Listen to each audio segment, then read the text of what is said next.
Dentro desses sepulcros havia corpos de pessoas que tinham vivido, sido conhecidas, sido enterradas e que agora, segundo o texto, já não permaneciam onde haviam sido deixadas. Mateus, capítulo 27, versículo 52. Os sepulcros se abriram e muitos corpos de santos que dormiam ressuscitaram. Essa frase não está escondida em algum manuscrito raro. Ela está ali, no coração do relato da paixão, sem aviso, sem explicação adicional, como se o autor soubesse que o peso já era suficiente. E o peso é considerável, porque o relato da crucificação é um dos mais percorridos de toda a Bíblia. E mesmo assim, esse trecho específico continua passando como uma linha a mais, numa lista de sinais, sem que ninguém pare para perguntar o que estava realmente acontecendo. As pessoas conhecem o véu rasgado, conhecem a escuridão que engoliu a tarde por 3 horas, conhecem a lança, o vinagre, as palavras finais pronunciadas da cruz, mas túmulos se abrindo com mortos que se levantavam dentro deles? Esse detalhe escorrega na maior parte das leituras como algo impossível demais para ser processado junto com o resto. Mateus não estava sendo vago.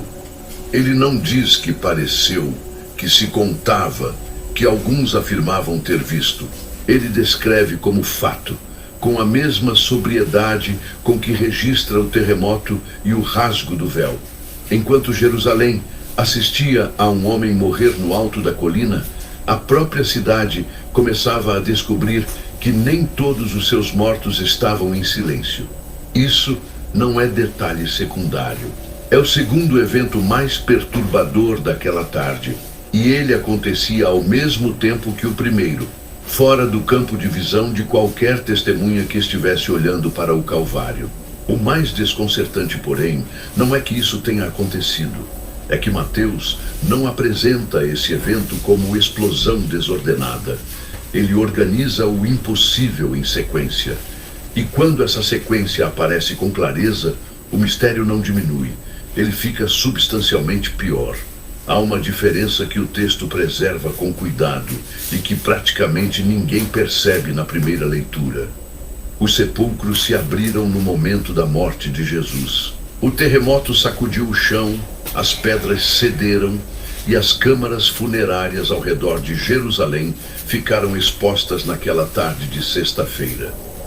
Mas os santos não saíram naquele momento. Eles esperaram. Mateus deixa isso registrado com uma precisão que incomoda. As aparições em Jerusalém só aconteceram depois da ressurreição de Cristo. Não durante a crucificação, não logo após a morte, não na noite do sábado, depois da ressurreição. Isso cria uma estrutura que não pode ser tratada como coincidência narrativa. Há 2 eventos separados por um intervalo de pelo menos 2 dias. E o texto os conecta deliberadamente, como se um dependesse do outro para acontecer. A abertura dos sepulcros foi o primeiro movimento. A saída dos ressuscitados foi o segundo. E entre esses 2 pontos existe um silêncio que Mateus não preenche com explicação alguma. Esse silêncio é exatamente onde a passagem começa a revelar mais do que parece.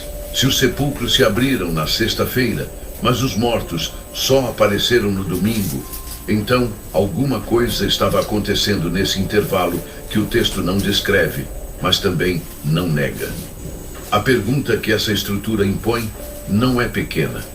O que manteve esses santos dentro dos túmulos abertos por 2 dias, enquanto Jerusalém vivia o sábado mais pesado de sua história? A resposta que o próprio relato sugere tem a ver com ordem, não com atraso. A ressurreição de Jesus não poderia ser confundida com mais um fenômeno dentro de uma série de fenômenos. Se os mortos tivessem saído na sexta-feira à tarde, junto com o terremoto e o rasgo do véu, o impacto teria se diluído num conjunto de sinais simultâneos. A saída deles foi adiada para que o centro do evento permanecesse inconfundível. Paulo entenderia isso anos depois com uma clareza que organizava tudo numa imagem agrícola simples. Em 1 Coríntios, capítulo 15, versículo 20, ele escreve que Cristo ressuscitou como as primícias dos que dormiam, o primeiro fruto de uma colheita que ainda estava por vir. As primícias não são a colheita inteira, são o sinal de que a colheita começou, a prova visível de que o processo foi iniciado e que o restante seguirá. Se Cristo é a primícia, então o que aconteceu com os santos ressuscitados não foi um evento paralelo à ressurreição dele. Foi um efeito dela, uma consequência que só pôde se manifestar depois que o ponto de origem estava estabelecido. A ordem que Mateus preserva no texto não é burocrática. Ela é teológica, no sentido mais concreto possível. Havia uma hierarquia no que estava acontecendo, e essa hierarquia não foi quebrada nem mesmo no meio de um dos momentos mais extraordinários já registrados. O que torna essa estrutura ainda mais desconcertante é pensar no estado desses sepulcros abertos entre a sexta-feira e o domingo. Câmaras funerárias expostas. Moradores de Jerusalém passando pelas estradas nos arredores da cidade durante o sábado. O cheiro, a visão, a perturbação de encontrar túmulos abertos, num momento em que a cidade inteira já estava sob um peso que ninguém sabia nomear direito. E mesmo assim, nenhuma aparição. Nenhum encontro registrado antes do momento certo. O que estava esperando dentro daqueles túmulos abertos não era inércia, era contenção. Era um sinal que ainda não tinha autorização para se tornar visível, porque o evento que lhe daria sentido ainda não havia acontecido. Quando a ressurreição de Cristo se consumou no domingo de manhã, essa contenção chegou ao fim. E foi então que Jerusalém, ainda atordoada e sem saber exatamente o que havia acontecido no sepulcro de um jardim próximo, começou a receber visitas que ninguém estava preparado para receber. O sábado em Jerusalém foi o dia mais estranho que aquela cidade já viveu sem saber disso. A multidão havia voltado para casa após a execução. Os sacerdotes tinham garantido a guarda no túmulo de Jesus. A cidade respirava com a tensão de quem acabou de passar por algo que ainda não conseguia nomear. E do lado de fora dos muros, alguns sepulcros permaneciam abertos desde a tarde anterior. Não havia explicação circulando sobre isso. Não havia decreto das autoridades, nem registro de que alguém tivesse sido designado para investigar as câmaras abertas nos arredores da cidade. O texto não descreve pânico, nem multidão reunida em volta dos túmulos expostos. Apenas o silêncio de uma cena que Mateus registra e não explica. Esse silêncio tem peso próprio, porque dentro dele estava acontecendo algo que nenhuma testemunha daquele sábado poderia ter percebido de fora. A morte tinha perdido alguma coisa que ela mesma ainda não sabia que estava perdendo. Durante séculos, a compreensão hebraica sobre os mortos era clara na sua sobriedade. Os que morriam desciam ao Sheol, o lugar dos mortos, uma existência de sombra e espera sem retorno definitivo.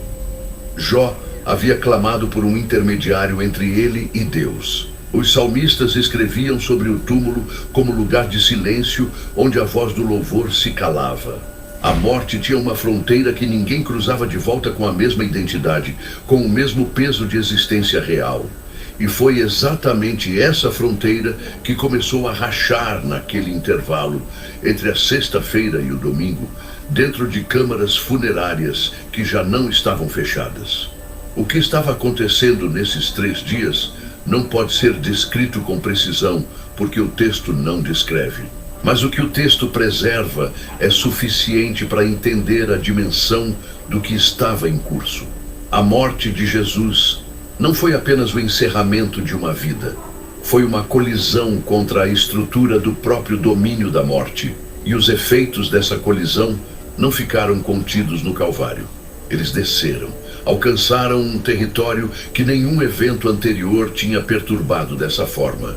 Pedro escreveria anos depois, em sua primeira carta, que Cristo foi e pregou aos espíritos em prisão, uma referência que os estudiosos debatem até hoje, mas que aponta na mesma direção. A morte de Jesus não deixou o mundo invisível intacto. Havia uma movimentação acontecendo num nível que Jerusalém não podia enxergar naquele sábado, enquanto os sacerdotes dormiam tranquilos, achando que o caso estava encerrado. E o que torna esse intervalo ainda mais carregado é perceber que os sepulcros abertos não eram de estranhos. Eram de pessoas que tinham vivido naquela cidade ou nas suas proximidades, que tinham família, história, rostos conhecidos por vizinhos que ainda estavam vivos. A abertura desses túmulos não era anônima. Ela era pessoal, de um jeito que só se tornaria visível quando o domingo chegasse. O sábado passou. A guarda permaneceu no túmulo de Jesus. A cidade dormiu sobre um mistério que estava prestes a sair à superfície de um jeito que ninguém, absolutamente ninguém, estava esperando. E quando o domingo de manhã chegou, a ordem que tinha mantido tudo contido chegou ao fim. Não porque o tempo tinha passado, mas porque o evento que dava sentido a tudo aquilo tinha finalmente acontecido. A ressurreição de Cristo foi o ponto de origem. O que veio depois foi consequência direta, não coincidência. E foi com essa consequência nas ruas que Jerusalém precisou lidar enquanto ainda tentava entender o que tinha acontecido num jardim próximo, num sepulcro que a guarda romana deveria ter mantido fechado.